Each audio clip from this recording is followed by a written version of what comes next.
During Qui-Gon Jinn's funeral, Obi-Wan Kenobi told me that the Council had granted him permission to train me to become a Jedi. We did not leave the site of the funeral until the last embers of the fire had gone out. The only others to remain as long as us were Padme Amidala and her court. Later, I attended a parade with my now fellow Jedi, held by the Naboo and the Gungans in Theed, to celebrate our victory and mark their newfound friendship. Afterward, I left Naboo with the other Jedi, marking the last time I would see Padme for a decade. As I grew, my exceptional skills made me, let's call it confident, but I nevertheless idolized Obi-Wan, thinking there was no one better than my own master. Having given up my life with my mother and the loss of Qui-Gon Jinn, I clung to my master, not wanting to lose him. My first year as a Padawan, I had a habit of sleeping on the floor next to Kenobi's bed, wanting to ensure that my mentor would never vanish, like others in my life had. Kenobi sometimes awoke at night and saw this. Shortly after becoming Kenobi's Padawan, a surge in overwhelming emotion shut me off to the Force entirely. This gave me temporary relief from my worries and fears for a time, but I soon realized that avoiding the Force was not the answer, and I reconnected to the Force. During my time as Kenobi's apprentice, I was distrustful of teachers who corrected me, wondering if they were trying to help me or simply put me in my place, knowing that many had not wanted me to be trained in the first place. Even so, there were many Jedi who had faith in me, seeing my potential. Obi-Wan and I were at one point joined by Jedi Master Shaak Ti for a complicated mission to Naron Shiv. In addition to struggling to control my emotions, I found it hard to make friends, as my fellow Padawans were all aware of the rumors of me being the chosen one. Often feeling lonely, I generally spent my free time in my quarters tinkering with machinery I found in my trips outside the Jedi Temple. I also harbored a lingering resentment regarding the fate of my mother.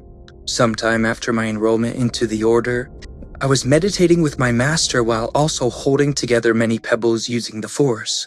But when Master Tosan informed Obi-Wan that he had a mission from the Council, my concentration broke due to the surprise of him leaving again. The mission was to go to the planet Daelanor, so that he could collect an ancient Jedi holocron from a dig site. Obi-Wan told me that he would be back shortly, and that I would be training with Yoda in the meantime.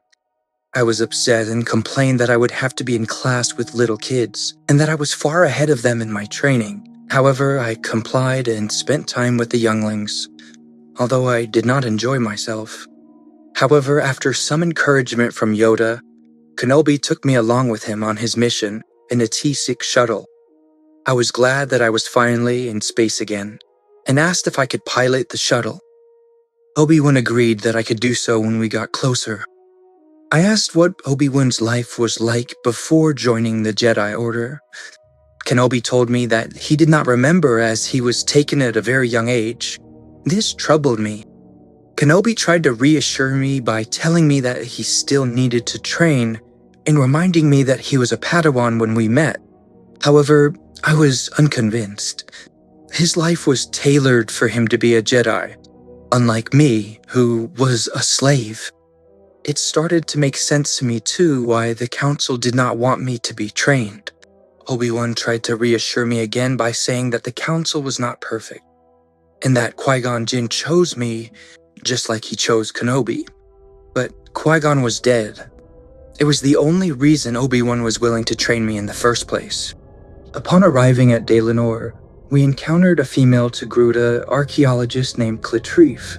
She was glad that we arrived so they could take the holocron away. Apparently, it was causing problems. She explained that the local pirates wanted to get it, and she had to hire local guards to keep them at bay.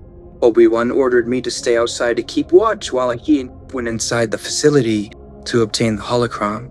But after they went inside, I noticed that pirates had arrived.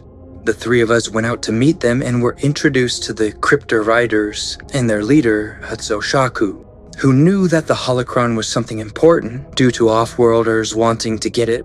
Kenobi explained that we had come in peace, but we were willing to defend ourselves. He then activated his lightsaber, whereupon Shaku ordered his pirates to attack him, because he found that the laser sword was more valuable to him than the holocron. Kenobi quickly disarmed the pirates, but I froze up. The suddenness of the attack, it was too much. Shaku captured me by placing his sword under my chin. He ordered a trade with Kenobi, the boy for the lightsaber, but I then used the Force, knocking him out with a few small pebbles. With Shaku knocked unconscious and the pirates' weapons destroyed, they surrendered to us Jedi.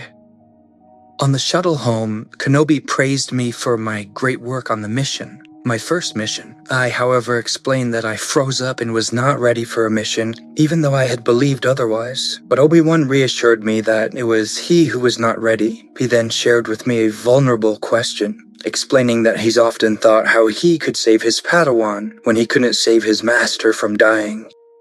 I, with renewed confidence, explained that we would save each other, and that's how Qui-Gon would want us to act. Kenobi agreed, and then recalled that I wanted to fly the shuttle.